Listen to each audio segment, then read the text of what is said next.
Mesdames et messieurs, le 27 novembre prochain, nous serons appelés à voter sur l'initiative qui est intitulée « Sortir du nucléaire ». En fait, cette initiative, elle veut interdire la construction de nouvelles centrales nucléaires et aussi limiter la durée d'exploitation des centrales qui existent.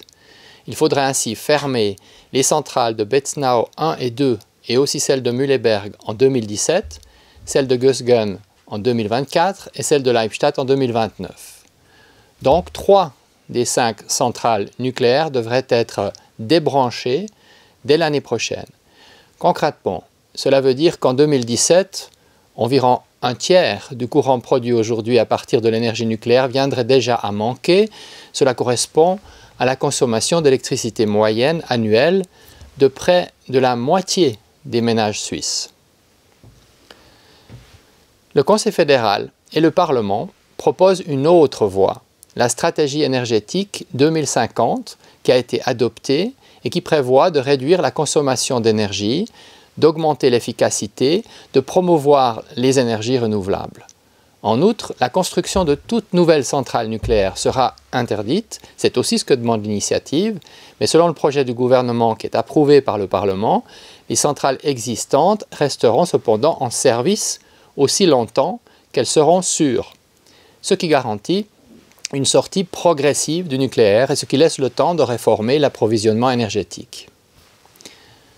L'initiative, elle compromettrait précisément la sécurité de notre approvisionnement. Elle entraînerait une hausse des importations et elle conduirait tout droit vers des demandes d'indemnisation. Alors reprenons ces 3 points. La question de la sécurité de l'approvisionnement d'abord.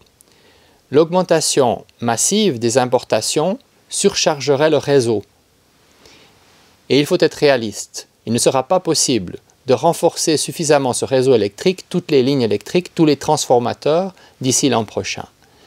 Personne ne prétend par ailleurs que l'on pourra rapidement remplacer le nucléaire par des énergies renouvelables.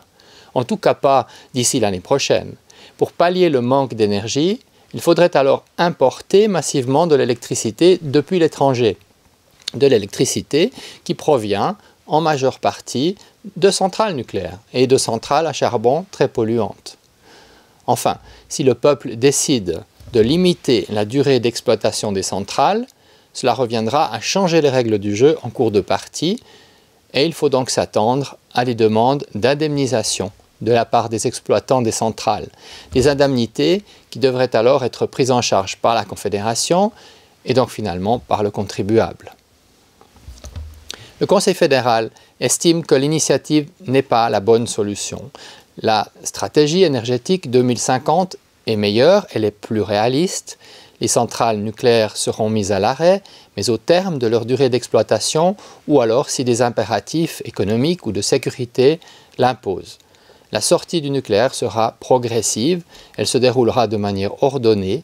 Un arrêt prématuré des centrales et une augmentation massive des importations d'électricité ne rendrait pas service à notre pays. C'est pourquoi le Conseil fédéral et avec lui le Parlement vous recommandent de dire non à cette initiative et c'est pourquoi nous vous remercions d'aller voter.